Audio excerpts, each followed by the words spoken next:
நல்ல தகப்பனே, எங்கள் சர்வ வல்லமை உள்ள ஆண்டவரே, இந்த அருமையான நேரத்திற்காக உமக்கு ஸ்தோத்திரம். அப்படி வசனத்தை தியானிக்கும்படி, வேதத்தின் மகத்துவங்களை அறியும்படி, அப்படி பாதத்தில் உட்கார்ந்து எடுபடாத நல்ல பங்கை தெரிந்து கொள்ளும்படி நீர் எங்களுக்கு தந்திருக்கிற இந்த தருணங்களுக்காக உமக்கு ஸ்தோத்திரம். ஆண்டவரே, எங்களுக்கு நேரம் இருக்கும்போது, சமயம் இருக்கும்போது உம்முடைய சமூகத்தில் உட்கார நீர் எங்களுக்கு தந்த சந்தர்ப்பத்திற்காக உமக்கு நன்றி. இப்பொழுது நாங்கள் இதை பிரயோஜனப்படுத்தி கொள்ளவும், வசன பஞ்சம் உண்டாகிற காலத்தில் இவைகளை குறித்து நாங்கள் அசை போட்டு இதன் மூலமாக நாங்கள் அக்காலத்தில் எங்களை பலப்படுத்தி கொள்ளவும் கர்த்தர் எங்களை உருவாக்கி கொண்டிருக்கிற தயவுக்காக உமக்கு ஸ்தோத்திரம். ஒரு காலம் இந்த வசனங்கள் எங்களை விட்டு அகன்று போகாதபடி, எங்கள் இருதயத்தை விட்டு வெளியே போகாதபடி ஆண்டவரே, எங்களுக்குள்ளே எழுதப்பட்ட வார்த்தைகளை இது மாறட்டும். ஆண்டவரே, கிருபையுள்ள கரத்தில் தாழ்த்துகிறோம் எங்கள் ஆண்டவர் இயேசுவின் நாமத்தில் பிதாவே. அல்லேலூயா. ஏசாயா தீர்க்கதரிசன புஸ்தகம் 40ஆம் அதிகாரம் 31வது வசனம். கர்த்தருக்கு காத்திருக்கிறவர்களோ புதுபெலன் அடைந்து கழுகுகளைப் போல செட்டைகள் அடித்து எழும்புவார்கள். அவர்கள் ஓடினாலும் இளைப்படையார்கள், நடந்தாலும் சோர்ந்து போகாதார்கள். இந்த வசனம் பொதுவாக நமக்கு இது ஒரு வாக்குத்தத்த வசனம் இல்லையா? பொதுவாக 1ஆம் தேதியோ ஜனவரி 1 மாத வாக்குத்தத்தமாக நமக்கு பெரும்பாலும் நம்ம பார்க்குற வசனம் எதுனா இந்த வசனம் அதுக்கு தான் வரும். ஆக்சுவலாக உண்மையிலேயே இந்த வசனம் எதை பற்றி சொல்லப்பட்டிருக்கிறது, இந்த மேலே உள்ளதையும் கீழே உள்ளதையும் நீங்கள் சேர்த்து வாசித்து பார்த்தீங்கன்னா எதை பற்றி இது சொல்லப்பட்டிருக்கு அப்படின்னு பார்த்தீங்கன்னா, வருகையிலே ஜனங்கள் எடுத்துக்கொள்ளப்படுவதை பற்றி சொல்லப்பட்டிருக்கிறது. ஜனங்கள் காத்திருக்கிறவர்கள், அதாவது கர்த்தருக்கு காத்திருக்கிறவர்களோ புதுபெலன் அடைந்து. யார் காத்திருக்கிறவர்கள்? கிறிஸ்துவுக்குள் மரித்தவர்கள் நமக்காக என்ன செய்கிறாங்க? முன்பாக கிறிஸ்துவுக்காக காத்திருக்கிறார்கள். இப்போ பழைய ஏற்பாட்டில் அப்படி ஒரு சம்பவம் இருந்தது. அதாவது இயேசு கிறிஸ்து வருகிற வரைக்கும் பழைய ஏற்பாட்டு பரிசுத்தவர்கள் என்ன பண்ணாங்க? காத்திருந்தார்கள். அதாவது ஆபிரகாமின் நாட்களை பார்க்க ஆவலாயிருந்தான். அவர்கள் காத்திருந்தார்கள். அவர்கள் மரித்து போனார்கள், மேல் பாதாளத்தில் இருந்தார்கள். கிறிஸ்து அவர்களை மீட்டு கொண்டு போகிற வரைக்கும் அவர்கள் எங்கே இருந்தார்கள்? காத்து கொண்டிருந்தார்கள். இப்பொழுது புதிய ஏற்பாட்டு காலத்திலும் சரி, இப்போ பழைய ஏற்பாட்டு பரிசுத்தவான்களும் சேர்த்து பேரடைஸில் காத்து கொண்டிருக்கிறார்கள். அது அவங்கள பற்றி தான் சொல்லியிருக்கு, கர்த்தருக்கு காத்திருக்கிறவர்கள்.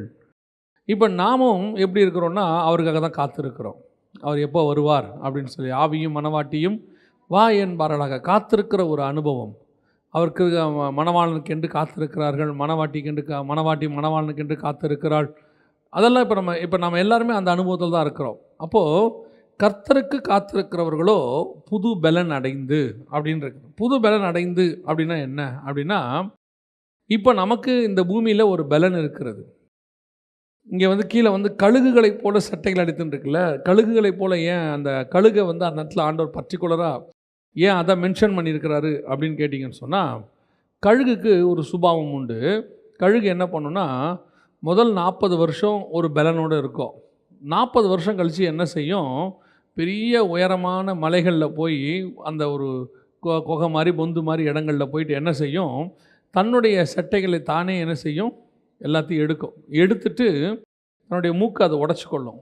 உடைச்சிட்டு புதுசாக அந்த அந்த அது மேலே இருக்கிற அந்த ஃபெதர்ஸ் எல்லாமே திரும்பி வர்ற வரைக்கும், சட்டைகள் எல்லாம் திரும்பி முளைக்கிற வரைக்கும் காத்திருக்கும். அதற்கு பிறகு அதுக்கு அந்த மூக்கெல்லாம் முளைக்கும் திருப்பி. அடுத்த 30 வருஷம், கழுகுக்கு மொத்தம் 70 வருஷம் வயசு அப்படின்னு சொல்லுவாங்க. அடுத்த 30 வருஷம் அந்த புது பலனோடு கூட அது பறக்கும். முதல் 40 வருஷம் என்ன பலனில் பறந்ததோ அதே பலனில் தான் அடுத்த 30 வருஷம் பலன். ஆனால் பொதுவாக நம்ம என்ன ஆகும்? 40 வருஷத்துக்கு அப்புறம் பலன் குன்றி போகும். கொஞ்சம் கொஞ்சமாக போய் 50 60 வரும்போது பலனை தான் ஆரம்பித்து 70 பலத்தின் மிகுதியினால் 80 அப்படின்னு நம்ம சொல்கிறோம். ஆனால் உண்மையிலேயே பார்த்தீங்கன்னு சொன்னால், கழுகுக்கு 40 வருஷம் என்ன பலன் இருக்கோ அதே பலன் அடுத்த 30 வருஷமும் இருக்கும். காரணம் என்னென்னா, அது பழைய சட்டைகளை களைந்து புது பலன் அடைந்து. அதுதான் இந்த இடத்துல ஓமையாக சொல்லப்பட்டிருக்கு. இப்போ நமக்கு என்ன அப்படின்னு கேட்டிங்கன்னா, இந்த உலகத்தில் இருக்கிறது எல்லாமே அந்த முதல் 40 வருஷம் மாதிரி 70 பலத்தின் மிகுதினால் 80 இருக்கு இல்லையா? இது இந்த உலகத்தில் இருக்கிறது. இதுக்கப்புறம் கிறிஸ்துவுக்கு காத்திருக்கும் போது அவர் வருவார். அவர் வரும்போது எப்படி கழுகுகள் பழைய சட்டைகளை அடித்து விட்டு எல்லாத்தையும் எடுத்துட்டு அது தன்னுடைய உருவத்தையே திருப்பி மாற்றும், திருப்பி மறுரூபமாகும். அதுதான் நமக்கு கிறிஸ்து வரும்போது நம்ம என்ன ஆகும்? மறுரூபமாகிறோம். புது பலன்னா என்ன? அழிவுள்ளதான இது அழியாமையும் சாவுக்கு ஏதுவான இது சாவாமையும் தரித்து கொள்ளும். அது எதை பற்றி சொல்லப்பட்டிருக்கு அப்படின்னா, இப்போ இந்த மாம்சம் நம்முடைய சரீரத்துக்குரியதான பலன், மாம்சத்துக்கும் ரத்தத்துக்கும் ஒரு பலன் இருக்குது, கண்டிப்பாக இருக்குது. இப்போ நம்முடைய ரத்தம் எந்த அளவுக்கு ஸ்பீடாக இருக்குதோ அந்த அளவுக்கு நம்ம எப்படி இருப்போம்? ஆமாம், பலனோடு கூட இருப்போம். போக போக போக குறையுது. நம்ம மாம்சம் பலனோடு இருக்கும்போது வேறு, அப்புறம் தோல் சுருங்குது, எல்லாம் ஆகுது. இப்போ நம்ம திருப்பி மறுரூபம் ஆகும்போது பார்த்திங்கன்னா, அழிவுள்ளதான இது அழியாமை அப்படின்னா என்ன அர்த்தம் அப்படின்னு கேட்டால், நம்முடைய மாம்ச சரீரமானது ஆவிக்குரிய சரீரமாய் மாறும். ஏன்னா பரலோக ராஜ்யத்தை மாம்சமும் இரத்தமும் சுதந்திரிப்பதில்லை. அப்போ இந்த மாம்ச சரீரமானது ஆவிக்குரிய சரீரமாய் மாறும். அழிவுள்ளதானது அழியாமையும் சாவுக்கு ஏதுவானது சாவாமையும் தரித்து கொள்ளும், புது பலன் அடைந்து. எந்த பலன்? இந்த பூமிக்குரிய பலன் போய் பரலோகத்துக்குரிய பலன் ஒன்று வரும். பூமிக்குரிய சரீரம் போய் பரலோகத்துக்குரிய ஒரு சரீரம் வரும். அந்த பலனை நாம் அடைய போகிறோம். கழுகுகளைப் போல சிட்டைகளை அடித்து எழும்புவார்கள் அப்படின்னா என்ன? நம்ம கீழேருந்து மேலே புறப்பட்டு போகிறோன்னு அர்த்தம். புரியுதா? இது முழுக்க முழுக்க வருகையில் சொல்லப்படுகிற தீர்க்க தரிசன வசனம். ஏசாயாவுக்கு காட்டப்படுகிறது. ஏசாயாவுக்கு சொல்லப்படுற வசனம் எல்லாமே நம்ம வெறும் வாக்குத்தத்தமாகவே பார்த்துட்டு போயிட்டோம். உண்மையிலே இதுக்கு பின்னாடி இருக்கிற அந்த தீர்க்கதரிசிக்கு வெளிப்படுத்தப்படுகிறது என்னான்னு பார்க்கணும். புறாக்களை போல செட்டைகளை எடுத்து பறந்து வருகிற இவர்கள் யாரோ அப்படின்னா நம்ம ஏதோ சாதாரணமாக நினைக்கிறோம். ஆனால் உண்மையிலே என்னென்னா, இஸ்ரவேலர்கள் திரும்பி வர்றது அவருக்கு காட்டப்படுது. திரும்பி அவங்க ஃப்ளைட்டில் பறந்து வராங்க, புறாக்களை போல பறந்து வருகிறார்கள் அப்படின்னு இருக்கு. அதைத்தான் நான் உங்களுக்கு சொல்கிறேன். இந்த வசனத்தின்படி, இந்த ஏசாயா 40:31 படி, இந்த கழுகுகளை போல செட்டைகளை அடித்து எழும்புவார்கள் அப்படின்னா, கிறிஸ்து வரும்போது நம்முடைய ஆத்மாவானது பூமியை விட்டு கிளம்பி போகும், எழும்பும். எப்படி எழும்பும்? பழைய காரியங்களை களைந்து விட்டு புது பலன் அடைந்து, மரணத்துக்கு ஏதுவான பலனை விட்டு நித்திய ஜீவனுக்கு ஏதுவான பலனை பெற்றுக்கொள்ளும். மாம்ச சாயலை தரித்து மண்ணான சாயலை விடுத்து விண்ணக சாயலை அடையும் பவுல் எழுதுகிறார். அப்போ நாம் இதுக்கு தான் காத்திருக்கிறவர்களாக இருக்கிறோம். இன்றைக்கி நீங்கள் எதுக்கு காத்திருக்கிறோங்கிறது தான் ரொம்ப முக்கியம். நம்ம இந்த வசனத்தினுடைய இன்னும் அடுத்த பகுதியை பார்க்க போகிறோம். அதான் நம்முடைய முக்கியமான செய்தி. ஆனால் உண்மையிலே இந்த வசனம் என்ன? வாக்குத்தத்த வசனமானா இதுவும் ஒரு வகையான வாக்குத்தத்தம். எந்த வாக்குத்தத்தம்? கீழானைகள் அல்ல, மேலான வாக்குத்தத்தம். புது பலன் அடைந்து, நம்ம நிறைய பேர் வியாதியிலிருந்து புது பலன் அடைவோம்னு நினைக்கிறோம். அது வாக்குத்தத்தமாக வச்சுக்கலாம், தப்பு கிடையாது. ஆனால் இதனுடைய உண்மையான சாராம்சம் என்ன? நீங்களும் நானும் பரலோகத்துக்குரிய பலனை அடைய போகிறோம், பரலோகத்துக்குரிய சரீரத்தை அடைய போகிறோம். பழையவைகள் எல்லாம் ஒழிந்து போயின, எல்லாம் புதிதாயின. அதனுடைய அர்த்தம் தான் என்ன? இது புதிய காரியத்தை தரித்து கொள்ள போகிறது. அப்படிப்பட்ட ஜனங்கள் பூமியில் இருக்கும்போது எப்படி இருப்பார்கள்? இப்படி ஒரு காத்திருக்கிற ஜனங்கள், எப்படி காத்திருக்கிற ஜனங்கள்? புது பலன் அடைவதற்கு, எழும்பி போவதற்கு, கிறிஸ்துவுக்குள்ளாக மரித்தவர்கள் முதலாவது எழும்புவார்கள், பின்பு உயிரோடு இருக்கிற நாமும் அவருக்கு எதிர்கொண்டு போவோம். அப்போ இதுக்கெல்லாம் காத்திருக்கிற நாம், புது பலன் அடைய போகிற நாம் எப்படிப்பட்டவங்களாக இருக்கணும் அப்படின்னாலும் அதுதான் இன்றைக்கி ரொம்ப முக்கியம். அவர்கள் ஓடினாலும் இளைப்படையார்கள், நடந்தாலும் சோர்வடையார்கள். இந்த வசனம் ஒரு நாள் நாங்கள் ஊழியக்காரங்க சேர்ந்து ஜோம் பண்ணிகிட்டு இருக்கும்போது ஒரு ஊழியக்காரர் அந்த வசனத்தை சொல்லி ஜோம் பண்ணுறார், வேற ஒரு காரியத்துக்காக ஜோம் பண்ணுறார்.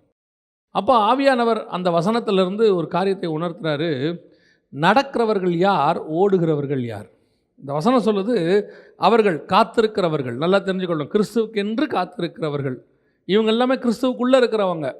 நல்லா தெரிஞ்சுக்கொள்ளணும், ஆவிக்குரிய வாழ்க்கையிலேயே, கிறிஸ்தவத்திலேயே கிறிஸ்துவுக்கு உள்ளே இருக்கிறவங்களும் இருக்கிறாங்க, கிறிஸ்துவுக்கு வெளியே இருக்கிறவங்களும் இருக்கிறாங்க.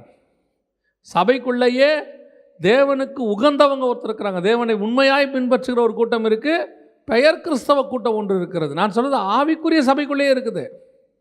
இவர்களெல்லாம் சபைக்கு வருவாங்க போவாங்க, அவ்வளோதான். இவங்ககிட்ட எந்த விதமான காத்திருக்குதல் இருக்காது. இயேசுக்காக இது அவங்களுக்கு வெறும் ஒரு டாக்ட்ரினாக மட்டும் இருக்கும். உங்கள் சபையில் வருகையை பற்றி பேசுகிறாங்களா? பேசுகிறாங்க. உங்களுக்கு ஏறிச்சா, நீங்கள் காத்திருக்கிறீங்களா அப்படின்னா அது இல்லை. அது ஒரு உபதேசம், இந்த வாரம் ஒரு செய்தி, அவ்வளோதான். ஆனால் வசனம் சொல்லுது, காத்திருக்கிறவர்கள், கர்த்தருக்கென்று காத்திருக்கிறவர்களோ. அப்போ நீங்களும் நானும் காத்திருக்கிற அனுபவத்தில் இருக்கிறோமா? அப்படி இருக்கிறவர்களில் ரெண்டு காரியம் செய்வார்கள் கர்த்தருக்கு காத்திருக்கிறவர்கள். ஒன்று ஓடுகிறவர்கள், இன்னொன்று நடக்கிறவர்கள். இதை பற்றி தான் நாம் இன்றைக்கி பார்க்க போகிறோம். இந்த ஓடுகிறவர்கள் யார், நடக்கிறவர்கள் யார் அப்படின்னு கேட்டிங்கன்னா, இது ரெண்டுமே ரெண்டு பிரமாணத்தை உடையவர்கள். அதாவது நியாயப்பிரமாணமும் சுயாதீன பிரமாணம். இன்னும் சொல்ல போனால் புதிய ஏற்பாடு, பழைய ஏற்பாடு. பழைய ஏற்பாட்டு பரிசுத்தவான்களும் இருக்கிறார்கள், புதிய ஏற்பாட்டு பரிசுத்தவான்களும் இருக்கிறார்கள். இந்த பழைய ஏற்பாட்டு பரிசுத்தவான்களுடைய பிரமாணம் முழுக்க நடக்கிறது தான். புதிய ஏற்பாட்டு பிரமாணம் முழுக்க ஓடுவது. புரியுதா? எப்படிங்க சொல்கிறீங்க அப்படின்னா, புதிய ஏற்பாட்டை பொறுத்த வரைக்கும் இதுக்கப்புறம் கொஞ்சம் தியானம் பண்ணும்போது இந்த வசனத்தெல்லாம் பார்க்கும்போது ரொம்ப ஆச்சரியமாக இருந்துச்சு. முதல்ல புதிய ஏற்பாட்டு பிரமாணத்துக்குரியவர்கள் எப்படிப்பட்டவர்களாக இருப்பாங்க? வாசிங்க. எபிரேயர்கள் நிருபம் 12ஆம் அதிகாரம் 1வது வசனத்தை வாசிங்கள். எபிரேயர் 12:1 வாசியுங்கள். ஆகையால் மேகம் போன்ற இத்தனை திரளான சாட்சிகள் நம்மை சூழ்ந்திருக்க, பாரமான யாவற்றையும் நம்மை சுற்றி நெருங்கி நிற்கிற பாவத்தையும் தள்ளிவிட்டு விசுவாசத்தை துவக்கிறவரும் முடிக்கிறவருமாய் இருக்கிற இயேசுவை நோக்கி நமக்கு நியமிக்கப்பட்டிருக்கிற ஓட்டத்தில் பொறுமையோடு ஓடக்கடவும். நியூ டெஸ்ட்மெண்ட் ஒரு ஓட்டம். பழைய ஏற்பாடு ஓட்டம் அல்ல, நடக்குதல். அது எப்படி நான் உங்களுக்கு பின்னாடி சொல்கிறேன். நியூ டெஸ்ட்மெண்ட் என்பது ஓட்டம். இங்கே உங்களுக்கு நடக்கிறதுக்கான நேரமே இல்லை, ஓடுறதுக்கான நேரம் தான் இருக்குது. பொறுமையோடு கூட ஓடக்கணும், ஓடிட்டே இருக்கணும். அதனால தான் பவுல் சொல்கிறாரு, நல்ல போராட்டத்தை போராடினேன், ஓட்டத்தை முடித்தேன். என்னுடைய பிரயாணத்தை முடித்தேன் அல்ல, நான் நடக்கிற காரியத்தை முடித்தேன் அல்ல, நான் என்னுடைய போராட்டத்தை போராடினேன், ஓட்டத்தை முடித்தேன். அப்போ நியூ டெஸ்ட்மெண்ட் என்பது ஒரு ஓட்டம். உங்களுக்கு எனக்கு ஒரு ஓட்டம் நியமிக்கப்பட்டிருக்கிறது. ஆனால் கர்த்தருக்கு காத்திருக்கிறவர்கள் என்ன செய்வாங்களாம்? ஓடினாலும் இளைப்படையார்கள். இளைப்படையாமல் ஓடணும். வசனம் அதுதான் சொல்லுது. அவர்கள் எப்படி செய்வாங்களாம்? இளைப்படையாமல் ஓடுவார்கள். எப்படி ஓடுவீங்க? கொஞ்சம் வசனத்தை எடுத்து தியானித்த போது ரொம்ப ஆச்சரியமாக இருந்துச்சு. ரெண்டு வசனத்தை ஆண்டவர் ஞாபகப்படுத்தினார். அதற்கு பிறகு ஒவ்வொரு வசனமாக எடுத்து பார்க்கும்போது ரொம்ப ஆச்சரியமான ஒரு விஷயம். நல்லா கவனித்து பாருங்கள். அப்போஸ்தலர் படிகள் 21ஆம் அதிகாரம் 1வது வசனம் வாசிங்க. 21:1 வாசிங்கள். நாங்கள் அவர்களை விட்டு பிரிந்து புலம்பெயர்ந்த பின்பு நேராய் ஓடி. அப்போஸ்தலர்களுடைய ஊழியத்தை நல்லா கவனிங்க. அப்போஸ்தலர் படிகள் முழுக்க எப்படி இருக்குதுன்னு பாருங்கள். அதுலேயே 3வது வசனம், சீரியா நாட்டுக்கு ஓடி. யாருமே நடந்தே போகல பாருங்க. ஏன் அவன் நடந்து போகணும்னு எழுதலாம்ல? நாங்கள் அது வழியாக கடந்து போனோம், நடந்து போனோம், இப்படி எழுதலாம்ல? அந்த வசனத்தை நல்லா அடுத்து வாசிங்க. அப்போஸ்தலர் படிகள் 8ஆம் அதிகாரம் 30வது வசனம். அப்போஸ்தலர் 8:30 ஓடி போய் சேர்ந்து. அடுத்து 14ஆம் அதிகாரம் 6ஆம் வசனம், 14:6 சுற்றுப்புறங்களுக்கு ஓடி போய். அடுத்து 16:11 துரோவாவில் கப்பல் ஏறி சமோத்திராக்கே தீவுக்கும் மறுநாளிலே நெயாபோலி பட்டணத்துக்கும் நேராய் ஓடி. அவங்க ஓடிட்டே இருக்கான் பாருங்க, அவங்க லைஃப் ஃபுல்லா. அவன் 8ஆம் அதிகாரத்தில் ஆரம்பிக்கிறான், 27ஆம் அதிகாரம் வரைக்கும், மொத்தம் 28 அதிகாரம் அப்போஸ்தலர் படிகள். 27ஆம் அதிகாரம் வரைக்கும் யாரை வேணாலும் எடுத்துக்கொள்ளுங்க, பவுலை எடுத்துக்கொள்ளுங்க, பிலிப்பு எடுத்துக்கொள்ளுங்க, அல்லது மற்ற அப்போஸ்தலர் எடுத்துக்கொள்ளுங்க, ஓடிட்டே இருந்திருக்கிறான். ஓட்டம் ஓட்டம் ஓட்டம். இந்த ஓட்டத்தை அவங்க முடிக்கவே இல்லை. அவன் ஓட்டத்தை முடித்தான், அடுத்தவன் தொடங்குறான். பவுல் முடிக்கிறான், திமோத்தியு தொடங்குறான், திமோத்தியு முடிக்கிறான், அடுத்தவன் தொடங்குறான். இப்படி தொடங்கி இப்போ யாருக்கிட்ட சேர்ந்துருக்குது? நம்மக்கிட்ட சேர்ந்துருக்குது. இப்படி ஓடுறாங்களே, ஓடும்போது வசனம் சொல்லுது, கர்த்தருக்கென்று காத்திருக்கிறவர்கள் ஓடினாலும் இளைப்படையார்கள். இளைப்புனா என்ன? ரெஸ்ட்டு, டயர்டஸ், அப்படியே மூச்சு வாங்குறது. அவனுக்கு மூச்சு வாங்காதுங்குது. ஓடினா என்ன ஆகாது? ஏங்க ஓடினா மூச்சு வாங்குங்க. அதானுங்க இயற்கை, அதுதானுங்க நார்மல் ப்ரொசீஜர். ஒரு ஓட்டம் 100 மீட்ரு 9 செகண்டில் 8 செகண்டில் ஓடுறான் ஒருத்தன், உலக ரெக்கார்டு பண்ணுறான்னா, முடிக்கும் போது அவனுடைய ஓட்டத்தை முடிக்கும் போது அந்த நிமிஷம் பாருங்கள் என்ன செய்கிறான்? மூச்சு வாங்குது, நிற்கிது, அப்படி மூச்சு வாங்குறான். ஆனால் வசனம் சொல்லுது, ஓடுகிறவனுக்கு என்ன ஆகாது? இளைப்படையாது. இளைப்பு அடையவே அடையாது. அந்த ஓட்டம் அப்படித்தான் ஓடணும் கிறிஸ்துவுக்கு காத்திருக்கிறவர்கள். உனக்கு நடுவில் ரெஸ்ட் என்பதே கிடையாது. நீ ஒரு இடத்துல சோர்ந்து போய் இளைப்படைகிறதுக்கான காரியம் வரவே வராது. காரணம், கர்த்தர் உனக்கு வச்சிருக்கிற ஓட்டம் அப்படிப்பட்ட ஓட்டம். நீ ஓடும் போது எப்படி ஓடுவ? எனக்கு ஒன்று ஓட்டம் நியமிக்கப்பட்டிருக்கிறது, அதன் முடிவை நோக்கி நான் ஓடுகிறேன். அந்த முடிவில் யார் நிற்கிறா? இயேசு நின்றுட்டு இருக்கிறார். ஏன்னா வசனம் சொல்லுது, இயேசுவை நோக்கி ஓடக்கடவோம். என்னுடைய ஓட்டத்தினுடைய முடிவு எது? அதுதான் உனக்கு இளைப்பாறுதலை கொண்டு வரும். ஏன் அவன் மூச்சு வாங்குறான் தெரியுமா? உசைன் போல்ட் ஓடும் போது முடியும் போது அவனுக்கு கோல்டு மெடல் கிடைக்கும், சந்தோஷம். ஆனால் மூச்சு வாங்கும். நீங்கள் ஓடுறீங்க, உங்களுடைய ஓட்டம் எதை நோக்கி ஓடுது? 28 வயசு வரைக்கும் கல்யாணத்தை நோக்கி ஓடுது, 22 வயசு வரைக்கும் வேலையை நோக்கி ஓடுது, ஒரு 20 வயசு வரைக்கும் படிப்பை நோக்கி ஓடுது, கிடைக்கிது, ஆனால் மூச்சு வாங்குது. ஏன்? இதெல்லாம் உனக்கு கிடைச்சாலும், நீ திருப்தி அடைஞ்சாலும், எவ்வளவுதான் நீ சாட்டிஸ்ஃபை ஆனாலும், உலகத்தில் உள்ள ஓட்டத்தில் நீ ஓடி முடிச்சு எனக்கு தேவையெல்லாம் நான் கிடைச்சிருச்சு, அதாவது தேசத்திலேயே உயரிய விருது கிடைச்சிருச்சு, பிரதமரோ ஜனாதிபதியை கூப்பிட்டு பாராட்டிட்டாரு, உனக்கு தேவையான மெடலை குத்திட்டாரு, நீ தேவையானதான வசதி வாய்ப்புகளை பெற்றுக்கொண்டாய், வாகனத்தை வாங்கினாய், வீட்டை வாங்கினாய், எல்லாம் முடி, உனக்கு இளைப்படைதல் உண்டாகும். நீ ஒரு இடத்துல டயர்ட் ஆவ, ஸ்பிரிச்சுவல் டயர்ட் கண்டிப்பாக ஆவ. அவ்வளோ தூரம் ஆசியாவிலேயே மிகப்பெரியதான சம்பளத்தை வாங்கக்கூடிய ஒரு நடிகன் சொல்லுகிறான், எனக்கு சமாதானமே இல்லை, 10% கூட நிம்மதி இல்லைங்கிறான். நம்ம இன்னைக்கு ஒரு வீடு கட்டுறது தான் நம்முடைய டார்கெட். நம்மளுடைய டார்கெட்டே என்ன? லைஃபோடைய டார்கெட் என்ன? சொந்த வீட்டில் சாகணும். லைஃபோடைய டார்கெட் என்ன? பேரப்பிள்ளைகளை பார்க்கணும், பிள்ளைகளுக்கு ஒரு கல்யாணம் பண்ணி வச்சிடணும். டார்கெட் என்ன? ஒரு 25 சவரன், 50 சவரன், 100 சவரன் நகை வாங்கிடணும், இவ்வளோதான். இதை உன்னுடைய 60 வயசுக்குள்ளே நீ ஓடி முடிச்சிடணும்னு நினைக்கிறேன். ஓடி முடித்து அந்த வீடை கட்டி முடித்த பிறகு, அந்த நகையை வாங்கி முடித்த பிறகு, அந்த காரை வாங்கி முடித்த பிறகு, அந்த பட்டத்தை வாங்கி முடித்த பிறகு உனக்கு திருப்பி மூச்சு வாங்குது, இளைப்படையுது, திருப்தி இல்லை, திருப்தி ஆகாது. இதுவும் இல்லையா? இதுவும் இல்லையா? எபிரேயர் நிருபம் 11ஆம் அதிகாரம் 9, 10, 11 வாசிங்க. விசுவாசத்தினாலே அவன் வாக்குதத்தம் பண்ணப்பட்ட தேசத்திலே பரதேசியை போல சஞ்சரித்து அந்த வாக்குதத்தத்திற்கு உடன் சுதந்திரராகிய ஈசாக்கோடும் யாக்கோபோடும் கூடாரங்களிலே குடியிருந்தான். ஏனெனில் தேவன் தாமே கட்டி உண்டாக்கின அஸ்திபாரங்கள் உள்ள நகரத்துக்கு அவன் காத்திருந்தான். ஒரு திருப்தி வரல. 16வது வசனம், அதை அல்ல அதிலும் மேன்மையான பரமதேசத்தை அவன் நாடினான். ஆண்டவர் சொன்னபடி வந்தாச்சு, தேசத்துக்கு வந்தாச்சு, பையன் கிடச்சிட்டான், தேசம் கிடச்சிருச்சு, பூமி தாங்கக்கூடாத அளவுக்கு செல்வ சீமானாயாச்சு, வேலைக்காரர்கள், வேலைக்காரிகள், ஒட்டகங்கள், கோவேறு கழுதைகள் எல்லாம் கிடச்சிருச்சு. ஒரு பையன் கிடைப்பானான்னு கேட்டான், லீகலி ஒன்று, இல்லீகலி சுற்றி பிள்ளைகள், அவ்வளவும் வந்துருச்சு. இப்போ சொல்கிறான், இன்னும் எனக்கு இளைப்பாறுதல் இருந்துக்கிட்டே இருக்குது. I am not satisfied, I am not satisfied. அவன் சொல்கிறான், அதை அல்ல அதிலும் மேன்மையான பரமதேசத்தையே அவன் நாடினான்.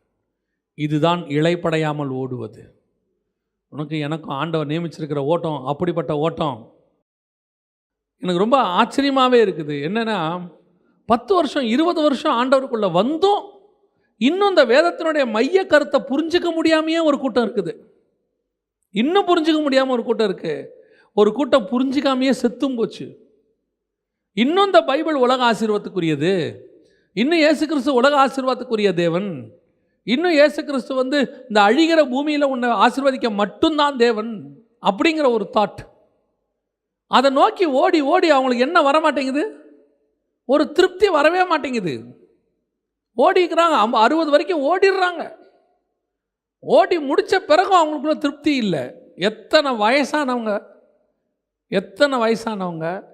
ரிட்டையர் ஆன பிறகு சொந்த வீடு கட்டி பையனை கல்யாணம் பண்ணி பேரப்பிள்ளைகள்லாம் பார்த்துட்டு அவங்களுக்கு சொத்தெல்லாம் பிரித்து கொடுத்துட்டு இவங்களுக்குன்னு ஒரு வீடு வாங்கி அதில் உட்காந்துருக்கிறவங்க கடைசியில் போனால் கையில் என்ன வச்சுட்டு உட்காந்துருக்காங்க? பைபிளை வச்சுட்டு உட்காந்துருக்குறோம். அவங்ககிட்ட சொல்லணும், இல்லைங்க இதை எப்படி ஓரமாக வச்சுருங்க, நம்ம அடுத்த வீட்டுக்கு ரெடி பண்ணுவோம். அவன் சொல்கிறான், இல்லை இதுக்கு மேலே எதுவும் இல்லைன்னு எனக்கு தெரிஞ்சு போச்சு. அந்த அறிவு 60 வருது, 70 வருது. ஆனால் ஆண்டவர் சொல்கிறாரு, அந்த அறிவு உனக்கு என்னை தேடும் போதே வந்துடணும். அப்போ தான் உன் ஓட்டத்தில் இளைப்படைதல் இருக்காது. நீ ஒரு கூட்டம் இளைப்படைகிற ஒரு கூட்டம். இயேசு கிறிஸ்துக்கிட்ட வந்தும் அவனுக்கு என்ன இல்லை? ரெஸ்ட் இல்லை. அதான் நான் சொல்லுவேன், இயேசுக்கிட்ட வந்து திருப்தி ஆகாமல் சாட்டிஸ்ஃபை ஆகாமல் போனவன் ஒருத்தன் யார் தான்? ஒரு ஐஸ்வர்யவான் மட்டும்தான். அவன் திருப்தி இல்லாமல் போனவன். இவங்க அத்தனை பேருமே இயேசுக்கிட்ட வந்துட்டு நித்திய ஜீவனை சுதந்திரிச்சிட்டாங்க. அவன் ஒருத்தன் மட்டும்தான் நித்திய ஜீவனை சுதந்திரிக்காமல் போயிட்டான். ஏன்னா அவனால் உலகத்தை விட்டுட்டு என்ன செய்ய முடியல, வர முடியல. இன்றைக்கி அப்படி தான் இருக்குது. ஆண்டவர் சொல்கிறார். அப்போஸ்தலனுடைய இந்த ஊழியத்தை அப்படியே வாசிக்கிட்டே வந்தோம். அவன் ஓடுறான் ஓடிட்டே இருக்கிறான். ஏன் ஆவியானவர் அவர்கள் ஓடின்னு அவன் நடந்தால் ஓடின்னு எழுதாதில்ல பைபிள். நடந்தால் அவன் ஓடினார்கள்னு எழுதாதில்ல. அவன் ஓடினா தானே ஓடணுன்னு எழுதும். அப்போ ஏன் இவன் ஓடிட்டே இருந்திருக்கிறான்? நீங்கள் பாருங்கள், நம்ம பொதுவாக ஒரு ட்ரெயின் பிடிக்கணுன்னா பார்த்துருக்கீங்களா? கணவன் மனைவி புறப்பட்டு போவாங்க வீட்டிலேருந்து. பொதுவாக இவங்க போகும்போது லேட் ஆகிடுச்சுன்னா ஒரு விதமான டென்ஷன் நமக்குள்ளே இருந்துகிட்டே இருக்கும். அங்கே ட்ரெயின் லேட் ஆகிட்டாலும் நமக்கு தெரியாது. ஆனால் நம்ம என்னவாக இருப்போம், டென்ஷனாக இருப்போம். அந்த ரயில்வே ஸ்டேஷனில் வெளியே இறங்கி அந்த பிளாட்ஃபார்மை தேடி ஓடுற நேரம் இருக்குல்ல, இந்த கணவர் கொஞ்சம் முன்னாடி வேகமாக ஓடுவார். இந்த அம்மா பாவம் இல்லையா, அதால் எதையும் தூக்க வேற முடியாது. அவர் இருக்கிற 2 பேக்கை தூக்கிட்டு கடற்கரை ஓடுவார் இல்லையா. எங்கூட ஒரு அங்கிள் இருந்தாங்க. அந்த அங்கிள் பார்த்தீங்கன்னு சொன்னால் நிறைய ஒர்க்கை மைண்டில் போட்டுப்பாங்க. போட்டுட்டு கிளம்பி போகும்போது கொஞ்சம் லேட் ஆகிடுச்சின்னு வச்சுங்க, ரோட்டில் இருக்கிறவனெல்லாம் திட்டி முடிச்சுடுவாங்க. குறுக்கால வரான் பார், நேராக வரான் பார், நரகத்துக்கு போகிறவன் பார், இப்படியே சொல்லிகிட்டே வருவாங்க, திட்டிகிட்டே வருவாங்க. சரி ஓகே ரைட்டு போயிட்டோம். போனால் இவர் வேகமாக எழுதிட்டு வரும், வா சீக்கிரம் வா. அந்த ட்ரெயின் நம்ம கண்ணுக்கு தெரியும். அதுக்கப்புறம் வேகம் இன்னும் ஆகும்.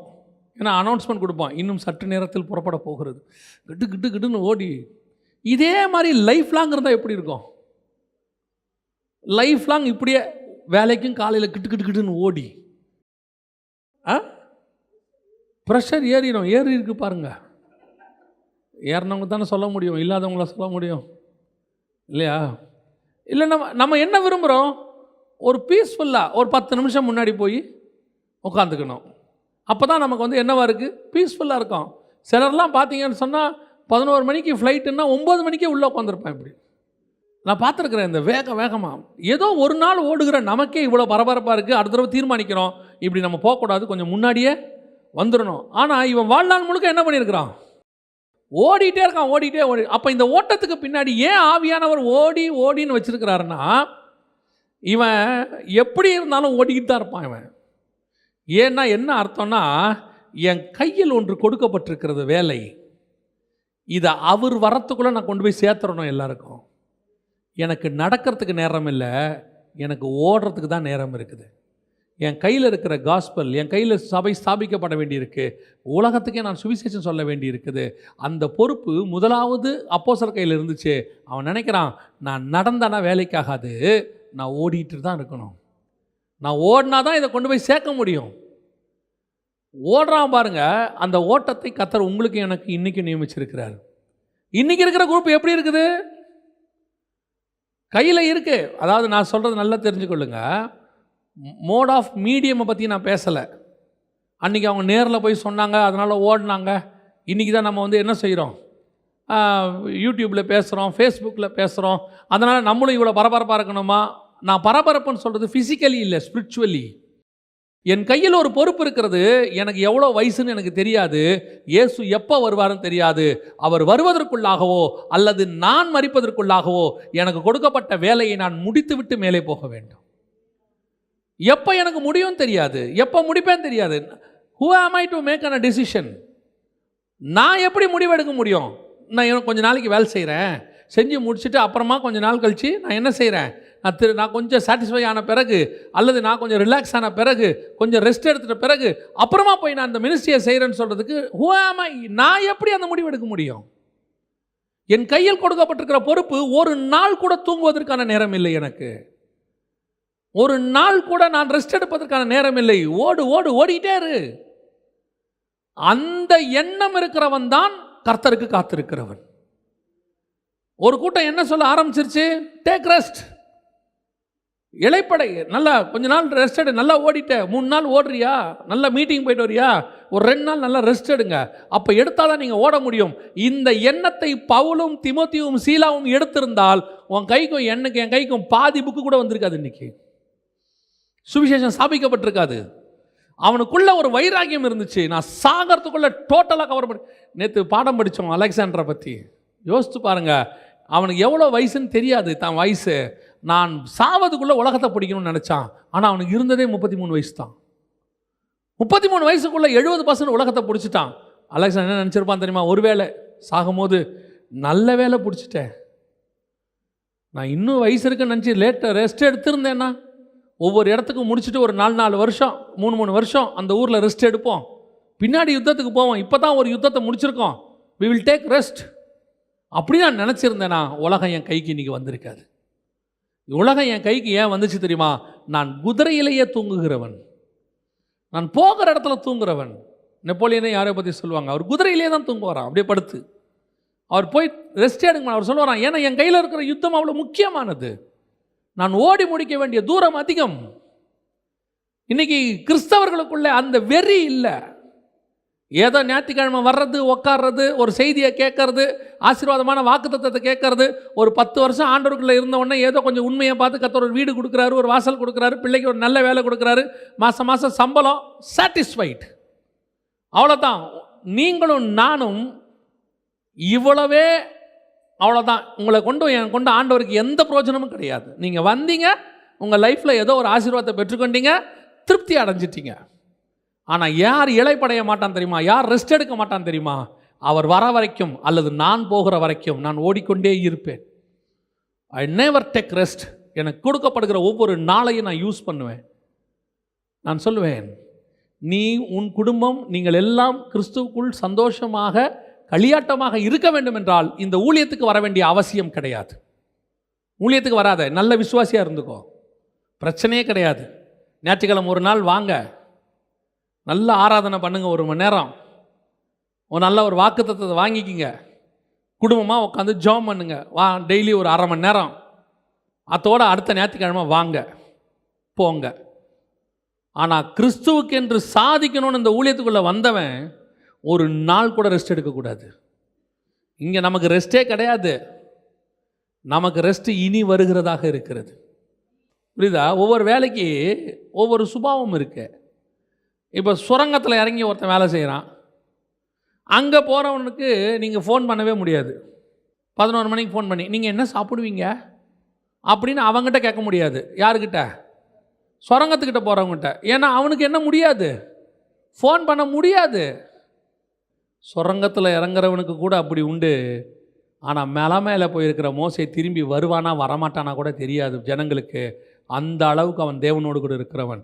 அவனை கல்யாணம் பண்ணாலே ஒருத்தி, அவன் நிலைமை யோசித்து பாருங்க. மோசையை ஒருத்தி கல்யாணம் பண்ணால 40 நாள் மேகத்தில் போயிடுவார், ஒரு பாட்டு ஏறி மலைக்கு மேலே போயிடுவார். இந்த அம்மா என்ன பண்ணும், பிள்ளைய வச்சுக்கிட்டு கீழே. நம்ம அம்மா வந்தால் என்ன பண்ணோம், மூஞ்சை தூக்கிட்டு உட்காந்துருக்கோம். கீழே இறங்கி அந்த ஆளே 40 நாள் கழித்து வருவான். ஆண்டவரே என்ன பண்ணி அனுப்புவார்? ஆண்டவர் என்ன பண்ணி அனுப்புவார்? ஃபுல் ஸ்டஃப்பையும் போட்டு அனுப்பியிருப்பார். போய் ஜனங்களிடத்துல சொல், என்ன தான் நீங்கள் ஆவியில் நிரம்பி கீழே வந்தாலும் மாம்சம் பலவீனமாக தான் இருக்கும். ஆமாம் தானே? நல்லா ஃபாஸ்டிங் பீரியடில் இருந்துட்டு வாங்க. வந்த உடனே என்ன, அவங்க ஊர் பக்கம் நாகர்கோவில் பக்கம்லாம் என்ன பண்ணுவாங்க தெரியுமா? உளுந்தங்கஞ்சி கொண்டு கொடுப்பாங்க ஃபாஸ்டிங் முடிக்கும் போது. ஏன் தெரியுமா? பாடி பயங்கர ஹீட்டாக இருக்கும். அதுக்கு மேலே மட்டன் கிட்டனை போட்டோம்னா குடலில் பொத்தல் விழுந்துடும். அதனால் என்ன பண்ணுவாங்கன்னா, முடிஞ்ச உடனே என்ன போடுவாங்க, கஞ்சி போடுவாங்க. எதுக்கு கஞ்சி ஊற்றுவாங்கன்னு கேட்டிங்கன்னா, அப்போ தான் குடல் கொஞ்சம் செட் ஆகும். என்ன தான் நீ ஆவியில் இருந்துட்டு வந்தாலும் உன் மாம்சம் என்னவாக தான் இருக்கும். அப்போ 40 நாள் கழிச்சு மோசே வரும்போது மாம்சம் எப்படி இருக்கும்? பலவீனமாக இருக்கும். உனக்கு தெரிய வேணாமா மோசே மலைக்கு மேலே போனால் என்ன பண்ணுவான்னு? கீழே உட்காந்துருக்கிற யோசுவாவுக்கு தெரியுது இல்லையா? இன்னைக்கு நிறைய சிப்போராளுக்கு தெரிய மாட்டேங்குது. ஏன் ஓடணும்? அவங்களாம் ஓடலையா? ஆரோன் ஓடலையா?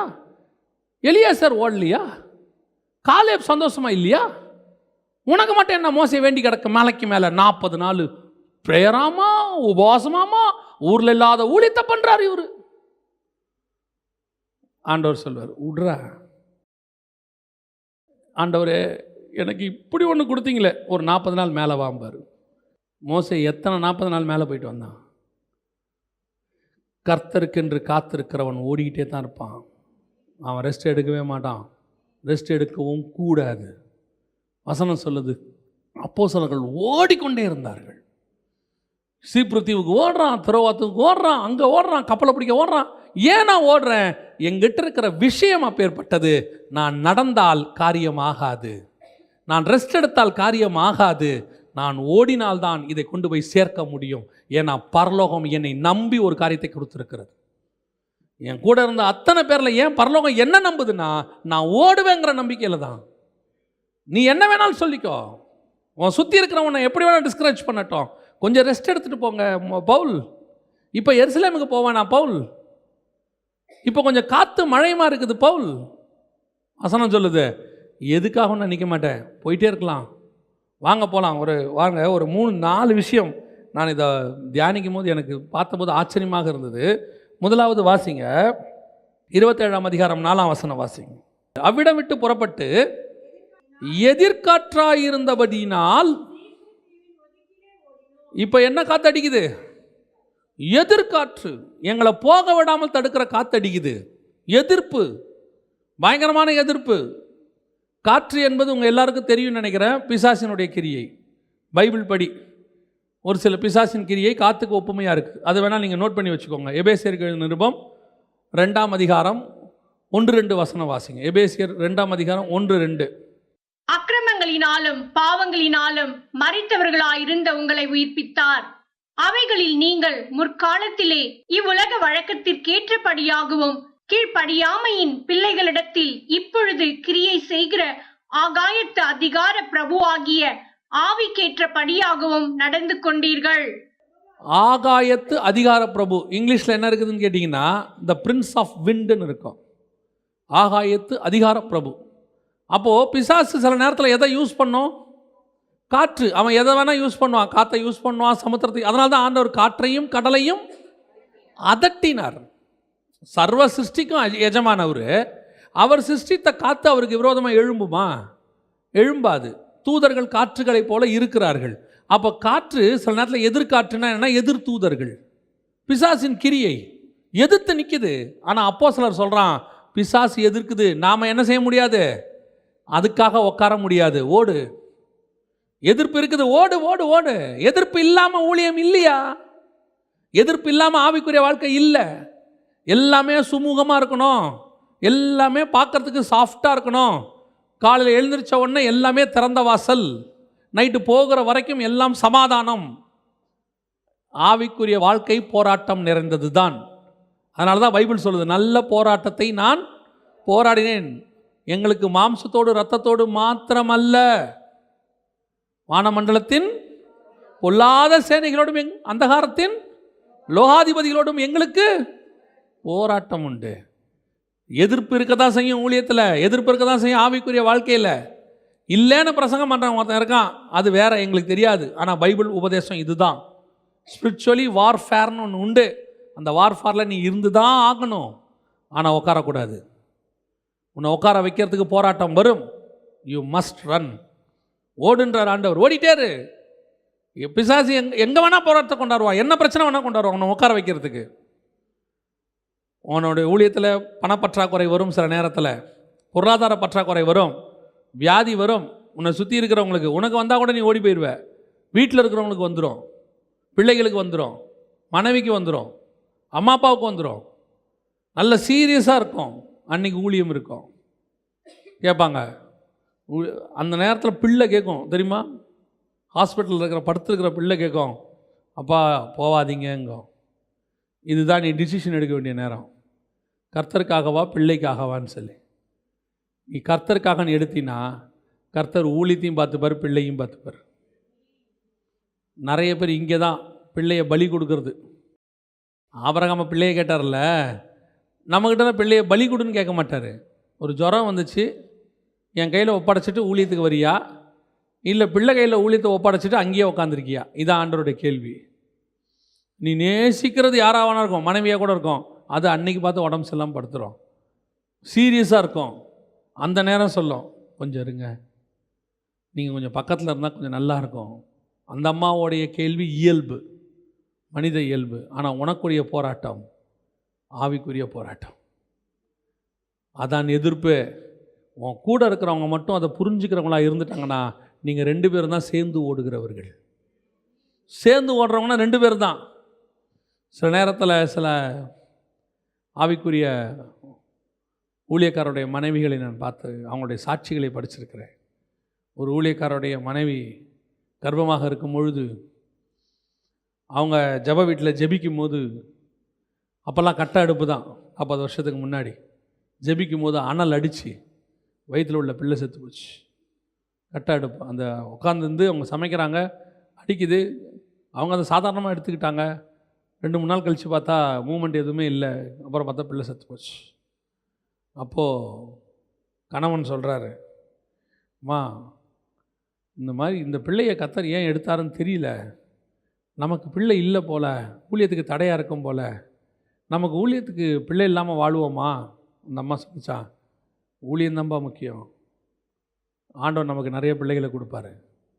அந்த சபையில் அவங்க சாகும்போது கிட்டத்தட்ட 80,000 பேர் இருந்தாங்க.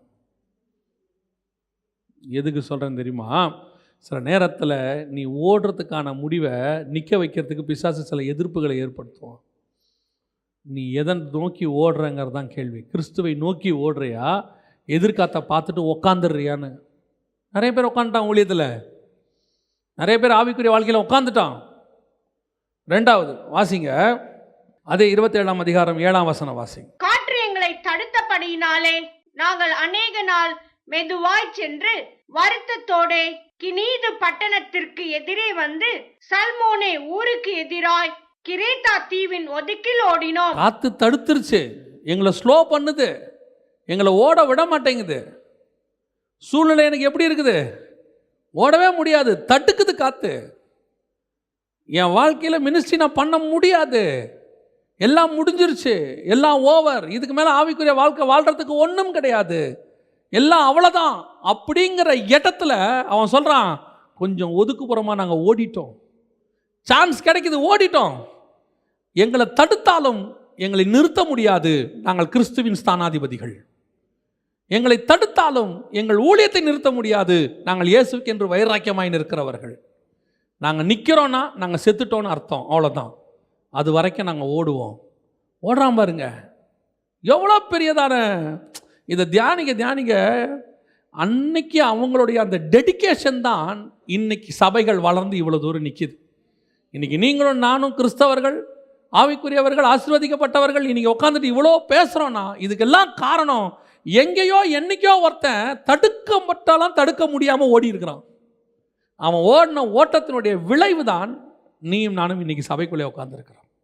இன்றைக்கி நீயும் நானும் ஓடணுன்னா கிறிஸ்து வருகிற வரைக்கும் சபை நிற்கும், சபை எழும்போம்.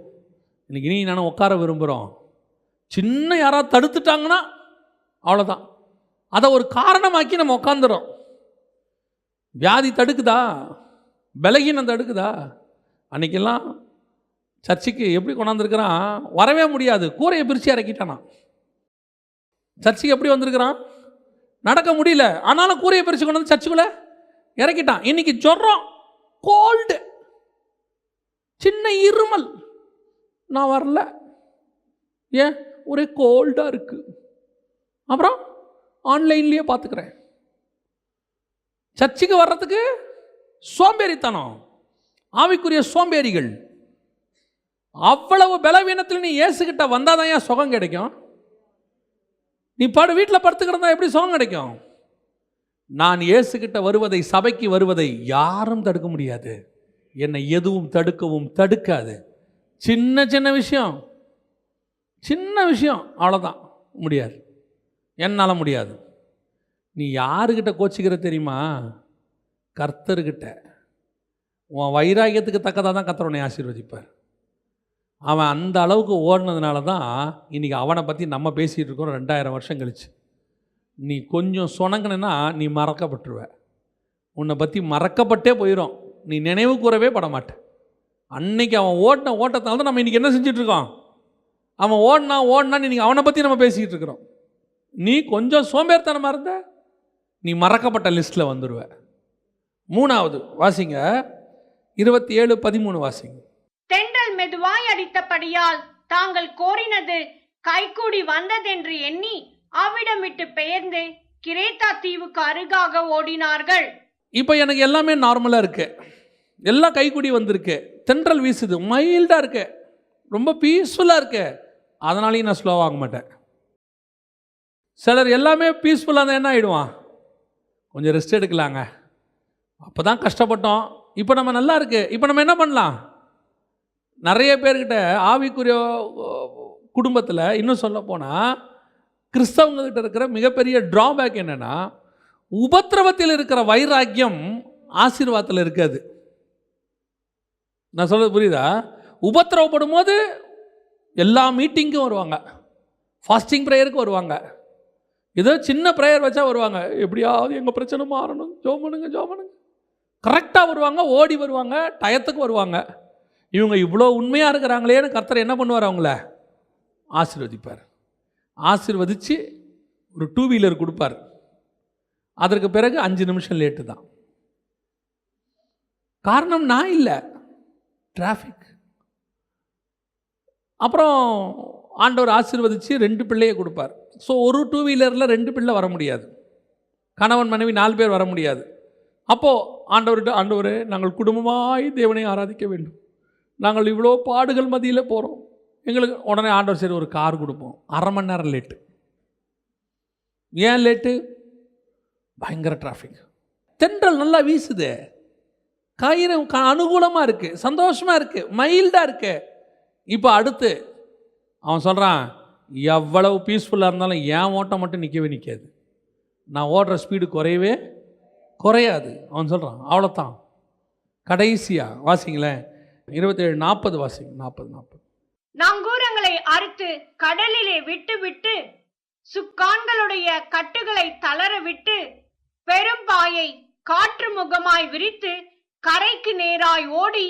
யாருங்க, எல்லாம் போச்சு, உடஞ்சிருச்சு, கப்பல் முடிஞ்சிச்சு, எல்லாம் ஓவர். இப்பவும் சொல்கிறான், இப்போ நம்ம எங்கே ஓடணும்? கரைக்கு நேராக ஓடணும். இப்பவும் ஓடு. ஏங்க எல்லாமே முடிஞ்சு போச்சுங்க, எல்லாம் ஓவர், இதுக்கு மேலே போகிறதுக்கு ஒன்றுமே இல்லை. அவன் சொல்கிறான், இப்பவும் ஓடு. ஏன்? அந்த கரையில் கொஞ்சம் பேர் இருப்பான், அந்த கரையில் கொஞ்சம் பேரை சந்திக்க வேண்டியிருக்கு, அந்த கரையில் கொஞ்சம் ஒரு கிராமம் இருக்குது, அவனை சந்திக்கணும். நான் சாவரேனே இல்லையோ, நான் ஜீவனோடு இருக்கிற வரைக்கும் நான் ஓடிக்கொண்டே இருப்பேன். இந்த ஓட்டம் தான் இளைப்படையாத ஓட்டம். அவர்கள் ஓடினாலும் இளைப்படையார்கள்னு இருக்குது.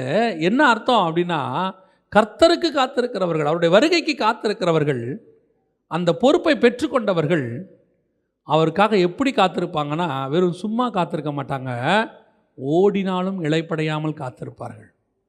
யூ மஸ்ட் ரன், ஓடிக்கிட்டே இருக்கணும், ஆண்டவரை நோக்கி ஓடணும், ஆண்டவர்கிட்ட கேட்கணும், இன்னும் ஓடணும் ஆண்டவரே, இன்னும் ஓடணும் ஆண்டவரே. வேதாகமத்தில் ஒரு சிலரையெல்லாம் நான் பார்த்துருக்குறேன், ரொம்ப ஆச்சரியமாக இருக்கும். தானியேல் புஸ்தகம் 12ஆம் அதிகாரம் 8ஆம் வசனம், நான் அதை கேட்டும் அதன் பொருளை அறியவில்லை, ஆகையால் என் ஆண்டவனே இவைகளின் முடிவு என்னவாய் இருக்கும் என்று கேட்டேன். அதற்கு அவன், 9ஆம் வசனம், அதற்கு அவன், தானியேலே போகலாம், இந்த வார்த்தைகள் முடிவு மட்டும் புதைபொருளாக வைக்கப்பட்டு முத்திரைக்கப்பட்டும் இருக்கிறது அப்படின்னு சொல்லிட்டு 13ஆம் வசனம், நீயோவென்றால் முடிவு வரும் மட்டும் போயிரு, இளைப்பாரி கொண்டிருந்து நாட்களின் முடிவிலே உன் சுதந்திர விதத்திற்கு எழுந்திருப்பாய். இவனுக்கு டைம் முடிஞ்சிருச்சு, தானியேலுக்கு என்ன ஆயிடுச்சு? டைம் முடிஞ்சிருச்சு. ஆனால் இன்னும் என்ன கேட்குறான்? இன்னும் எனக்கு அதை பற்றி சொல்லுங்கள், எனக்கு இன்னும் இதை பற்றி தெரிஞ்சுக்கணும். அவன் சொல்கிறான், நீ போய் இளைப்பார், ரெஸ்ட் எடு. அவங்களா ரெஸ்ட்டு கொடுக்குற வரைக்கும் இவன் என்ன பண்ணிகிட்டு இருக்கிறான்? மினிஸ்ட்ரியில் அவன் திருப்தியே ஆகலை, சாட்டிஸ்ஃபேக்ஷனே வரல. இன்னும் தெரிஞ்சுக்கணும், இன்னும் தெரிஞ்சுக்கணும், இன்னும் தெரிஞ்சுக்கணும். ஒரு சிலர்லாம் ஒரு 1, 2, 3 தடவை வேதாகமத்தை வாசிச்சிருவாங்க. வாசிட்ட பிறகு அதுக்கப்புறம் வேதாகமம் வாசிக்கிறதுவே ஸ்லோவாகிடும். அவங்க என்ன சொல்லுவாங்க தெரியுமா? நானும் 10 தடவை வாசிச்சிட்டேன், 20 தடவை வாசிச்சிட்டேன், அதுக்கப்புறம் இதில் ஒன்றும் இல்லைன்னு அவங்க சொல்ல வராங்க. அதுக்கப்புறம் கடமைக்காக வாசிப்பாங்க. நான் சொல்லுவேன், நீங்கள் 300 தடவை வாசித்தாலும் 300 தடவையும் இந்த வேதாகமம் புதுசாக தான் இருக்கும். த நியூ ஒன், புது புது பொக்கிஷம், புது புதைப்பொருள் உள்ளுக்குள்ளது வந்துக்கிட்டே இருக்கும். அதனால தான் ஒரு பாஸ்டர் என்கிட்ட சொல்லுவார், ஒரு தடவை வாசித்த பிறகு செகண்ட் டைம் அந்த பைபிளை அதை வச்சு வாசிக்க மாட்டார். எதனால் காரணம்னா, முதல் தடவை வாசிக்கும் போது என்ன பண்ணியிருப்பார்? நிறைய அண்டர்லைன் பண்ணி மார்க் பண்ணி எல்லாம் வச்சுருப்பார். செகண்ட் டைம் வாசிக்கும் போது அதே தாட்டு மைண்டில் வரும். அதனால் என்ன பண்ணுவாரா, அந்த பைபிளை அதுக்கப்புறம் ஒரு தடவை அந்த பைபிளை யூஸ் பண்ணவே மாட்டார். யாருக்காவது கொடுத்துட்டு அடுத்த பைபிள் வாங்குவார், புதுசாக வாசிப்பார். பழைய தாட்டு எதுவும் என் மைண்டில் என்ன செய்யக்கூடாது, வரவே கூடாது. அப்போ தான் எனக்கு இந்த பைபிள்லேருந்து என்ன கிடைக்கும், புது தாட்ஸ் வரும். நம்மெல்லாம் ஒரு சிலர் ஒரு தாட்டு கிடச்சிருச்சுன்னு வச்சுக்கோங்க, அதை வாழ்க்கைக்கே வச்சு ஓட்டி முடிச்சிருவோம். அவ்வளோதான், ஒரே தாட்டு லைஃப் லாங். நம்மளை பற்றி சொல்கிறவனும் அதை தான் சொல்லுவான், அவர் அந்த தாட் நல்லா கொடுப்பாரு இல்லையா? அதைத்தான் சொல்கிறேன். ஏன், இது புது ஊற்று. ஒவ்வொரு நாளும் இதிலிருந்து புது புது விஷயங்கள் வந்துகிட்டே இருக்கும். யாருக்கு வரும், இளைப்படையாமல் ஓடுகிறவனுக்கு வரும். ஆண்டவர்கிட்ட டெய்லி கேட்குறவனுக்கு டெய்லி வசனம் வேணும், இன்னும் வேணும், புதுசாக வேணும், நான் இன்னும் ஓடணும், இன்னும் ஆண்டவர் கூட நிற்காமல் ஓடிட்டே இருக்கணும். ஒவ்வொரு நாளும் புது புது அனுபவம் இந்த வேதாகமத்தில் உண்டு. ஒவ்வொரு நாளும் புது புது அனுபவம் தேவ சமூகத்தில் உண்டு. மோசேயை பாருங்கள், நான் ஏற்கனவே உங்களுக்கு சொல்லியிருக்கிறேன். முச்செடியில் பார்த்த மகிமை நம்ம வாழ்நாளுக்கே கிடைக்காத மகிமை. ஆனால் அவன் அதில் திருப்தியே ஆகலை. அடுத்து கேட்குறான், உங்களுடைய மகிமையை பார்க்கணும். ஆண்டவர் மலைக்கு மேலே கூட்டிகிட்டு போகிறாரு. அப்புறம் அவராக ஒரு இடத்துல சொல்கிறாரு, உன்னை கண்டு ஜனங்கள் பயப்படும்படிக்கு நான் என்னுடைய மகிமையெல்லாம் கொண்டு வந்து நிறுத்துவேன். அது ஒரு மகிமை. ஜனங்க மலைக்கு கீழேயே போக முடியல, ஆனால் இவன் மலைக்கு மேலே போய் மேகத்துக்குள்ளேயே போயிட்டான். இவ்வளவும் பார்த்துட்ட மோசே திருப்பி ஆண்டவர்கிட்ட கேட்குறான், நான் உன்னுடைய மகிமையை பார்க்க வேண்டும். இப்போ யோசித்து பாருங்க, அவனுக்குள்ள அந்த தேவ சமூகத்தில் அடைகிற அந்த அனுபவத்தில் அவனுக்கு என்னவே வரல, ஒரு திருப்தி வரல, சாட்டிஸ்ஃபேக்ஷன் வரல. இன்னும் இருக்கு ஆண்டவரே, இன்னும் இருக்கு ஆண்டவரே. அதான் மகிமையின் மேல் மகிமை அடைந்து. ஒரு இடத்துல நீ ரெஸ்ட் எடுக்க ஆரம்பிக்கிற, டயர்ட் ஆகிற, போதும்னு தோணுது, சாட்டிஸ்ஃபை ஆகிற, இல்லை இதுக்கு மேலே வேணான்னு நினைக்கிறேன்னா நீ காத்திருக்கிற அனுபவத்திலேருந்து விலகுறேன்னு அர்த்தம். காத்திருவன் தான் எப்படி இருப்பான், ஓடினாலும் இளைப்படைய மாட்டான். இளைப்படையாமல் ஓடுவான்னு அர்த்தம். எப்போ நீ ஒரு இடத்துல ரெஸ்ட் எடுக்கணும், போதும், திருப்தி, அது ஆவிக்குரிய வாழ்க்கையிலே உலக பிரகாரமாகும். எப்படியோ நீ கர்த்தருக்குள்ளே எப்போ ஒரு சாட்டிஸ்ஃபேக்ஷன் உனக்கு வருதோ அன்னைக்கு நீ காத்திருக்கிற அனுபவத்தை விட்டு போயிட்டேன்னு அர்த்தம். அவர்கள் மகிமையின் மேல் மகிமை அடைந்து பரிசுத்தம் உள்ளவன் இன்னும் பரிசுத்தமாகணும். இன்னும் போயிட்டே இருக்கணும். என் ஜேர்னி முடியாது முடியாது முடியாது. இன்னும் வேதத்தினுடைய தியானிச்சுக்கிட்டே இருப்பேன். இன்னும் வெளிப்பாடு கிடைக்கும், புதுசு புதுசாக கிடைக்கும், இன்னும் யாரும் கேட்காத வார்த்தைகள் கிடைக்கும், எனக்கு கிடைக்கும் அப்படின்னு நீ தோண்டிக்கிட்டே இருக்கணும். உட்காந்து நல்லா வேலை செஞ்சுக்கிட்டே இருக்கிறோம் பாருங்க. டாக்டரே சொல்கிறார், நல்லா நடந்துக்கிட்டே இருக்கு. ஏன், நீ நடந்துக்கிட்டே இருந்தால் பிளட் சர்க்குலேஷன் இருந்துகிட்டே இருக்கும். பிளட் சர்க்குலேஷன் இருந்துகிட்டே இருந்தால் வியாதி வராமல் இருக்கும். முதல்ல வியாதியோட ஸ்டார்டிங் பாயிண்ட் நீ உட்கார ஆரம்பிச்சேன்னு அர்த்தம். இப்போ ஏன் நிறைய வியாதி, எல்லாம் உட்காந்து வேலை பார்க்குறான்னு அர்த்தம். நிறைய ஆஃபீஸ் எல்லாம் உட்காந்து வேலை பார்க்க ஆரம்பித்த பிறகு என்ன ஆயிடுச்சு, வியாதி அதிகமாகிருச்சு. எல்லாம் களத்தில் இறங்கி வேலை செஞ்சுக்கிட்டு இருந்தான். அப்போ அவனுக்கு என்ன வரல, வியாதியே வரல. எல்லாம் நல்லா வேலை பார்த்துட்டு வியாதி வரல. உட்காந்து பார்க்க ஆரம்பிச்சா வியாதி வர ஆரம்பிச்சிருச்சு. இப்போது ஆண்டவர் அதான் சொல்கிறாரு, உட்காராத, நல்லா ஓடு, ஆவிக்குரிய வாழ்க்கையில் ஓடிக்கிட்டே இரு. ஸ்பிரிச்சுவலி நான் சொல்கிறேன், ஸ்பிரிச்சுவலி நீ ஓடிக்கிட்டே இரு. உன் வாழ்க்கையில் உனக்கு என்ன வராது, ஸ்பிரிச்சுவலி வியாதியே வராது. ஸ்பிரிச்சுவலி சொல்கிறேன், வியாதியே வராது. உன் ஆவிக்குரிய வாழ்க்கை வியாதிப்படாமல் உற்சாகமாய், இன்னும் வைராகியமாய், இன்னும் அதிக பலத்தோடு கூட தேவ சமூகத்தில் ஓடிக்கொண்டே இருக்கும். அல்லேலூயா. கர்த்தருக்கு காத்திருக்கிறவர்கள் ஓடினாலும் இளைப்படையார்கள். இதில் ரெண்டாவது பகுதி இருக்குது, என்னது, நடந்தாலும். சரி, அது இப்போ நம்ம பார்க்க முடியாது, நேரம் முடிஞ்சிருச்சு. நம்ம கர்த்தருக்கு சித்தமானால் அதோடைய இன்னொரு தடவை இந்த யார் இந்த நடந்தாலும். ஓடினவர்கள் என்பது புதிய ஏற்பாட்டு பரிசுத்தவான்கள். அதான் ஓடுறது. 12:1 எபிரேயருக்கு நிருபம் வாசித்தோம். நடக்கிறது நியாயப்பிரமாணம். பழைய ஏற்பாட்டில் யார் யாரெல்லாம் ஆண்டவர் நடக்க சொன்னார், நீங்கள் வேணால் போய் தியானிங்க. அதை பற்றி நம்ம கர்த்தருக்கு சித்தமானால் இன்னொரு முறை பார்க்கலாம். நம்ம ஜெபம் பண்ணுவோமா தேவ சமூகத்தில்? கண்களை மூடுவோமா? Thank you Holi spirit. நன்றி ஆவியானவரே. கொடான கொடி ஸ்தோத்திரங்கள், துதிகளை ஏறெடுக்கிறோம்ப்பா. உடைய மகிமையுள்ள கரத்தில் எங்களை தாழ்த்துகிறோம். எல்லாம் ஒப்பு கொடுத்து ஜெபம் பண்ணுவோமா? நாம் கர்த்தருக்கு காத்திருக்கிறவங்க, புது பலன் அடைவதற்காக காத்திருக்கிறோம். அப்படின்னா அவர் வர்ற வரைக்கும் இளைப்படையாமல் ஓடணும், பலத்தோடு இருக்கணும். அதான் இயேசு சொல்கிறார், நான் வருமளவும் உனக்குள்ளதை பற்றி கொண்டிரு. அதனால தான் ஆண்டவர் நம்மளை கொண்டு போய் வைக்கும் போது 7ஆம் அதிகாரம் வெளிப்படுத்தின விசேஷம் சொல்லுது, இவர்கள் யார்? ஆட்டுக்குட்டியின் இரத்தத்தினாலே தங்கள் வஸ்திரங்களை தோய்த்து வெளுத்தவர்கள். இவர்கள் இனி பசி அடைவதும் இல்லை, தாகம் அடைவதும் இல்லை, வெயிலின் உஷ்ணமாவது அவர்கள் மேல் படுவதும் இல்லை. ஏன், இங்கேயே அவர்கள் இளைப்படையாமல் ஓடினாங்க. அங்கேயும் அவர்கள் இளைப்படையவே மாட்டார்கள். அங்கே இளைப்பாறுதல் பெறுவார்கள், ஆனால் இளைப்படைய மாட்டார்கள். இளைப்பாறுதலை பெறுவார்கள். God will take you to the eternal life, eternal rest.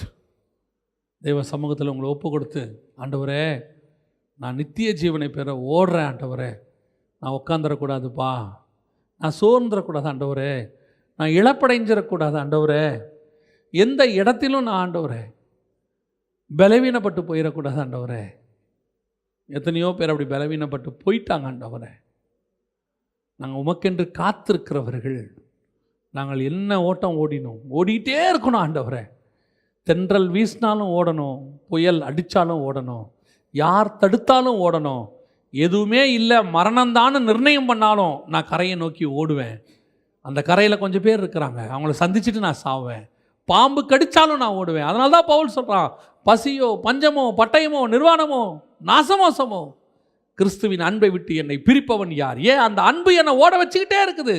இயேசுவை நோக்கி ஓட கடவோம், ஓடிக்கிட்டே இருக்கோம். இயேசுவை நோக்கி ஓடு.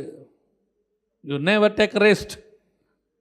நீ எங்கேயாவது ஒரு இடத்துல ஒரு திருப்தி உனக்கு வருதுன்னா நீ காத்திருக்கிற அனுபவத்தை விட்டு போகிறேன்னு அர்த்தம். ஆவிக்குரிய வாழ்க்கையில் கூட சொல்கிறேன், நான் ஊழியத்தில் மட்டும் சொல்ல, ஆவிக்குரிய வாழ்க்கையிலையும் சொல்கிறேன். ஆண்டவர் உனக்கு எல்லாம் உன்னை சுற்றிலும் அமைதலாக வச்சுட்டாரு. சாலமோன் காலத்தில் எல்லாம் அமைதலாக இருந்தது, சாலமோனுக்கு வீழ்ச்சி வந்தது. யுத்தம் பண்ணிக்கிட்டே இருந்த தாவீது விழாமல் இருந்தான். உப்பரைக்கின் மேல் இளைப்பாற கொண்ட கொஞ்சம் நடந்தான், வீழ்ச்சி வந்துருச்சு. நடந்துக்கிட்டே இருக்கிற வரைக்கும் உனக்கு வீழ்ச்சி வராது. ஓடிக்கிட்டே இரு, ஓடிக்கிட்டே இரு. அவன் நடந்தான் பழைய ஏற்பாட்டில், புதிய ஏற்பாட்டில் நீ ஓடு. ஏன்னா அவன் கையிலையும் என் கையிலையும் கொடுத்துருக்கிற பொறுப்பு அப்பேற்பட்டது. நடந்தான் அது போய் சேர முடியாது, நடந்தால் போய் சேர முடியாது, ஓடினா தான் சேர முடியும்.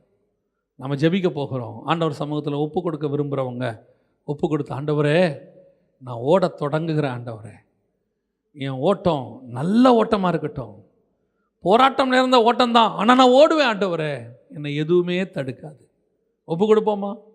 எங்கள் சர்வ வல்லமை உள்ள தகப்பனே, செபித்து கொண்டிருக்கிற ஒவ்வொருத்தருக்காக நான் செபிக்கிறேன் அப்பா. மகிமை உள்ள கரத்தில் தாழ்த்துகிறோம். எங்களுக்கு நியமித்தப்பட்ட ஓட்டத்தில் நாங்கள் முடிவு பரியந்தம் ஓட கிருபை பாராட்டும். எதுவும் எங்களை தடுக்காதபடி பாதுகாத்துக்கொள்ளும். மகிமையுள்ள கரத்தில் எங்களை தாழ்த்துகிறோம் ஆண்டவரே, எங்கள் ஆண்டவர் இயேசுவின் நாமத்தில் பிதாவே.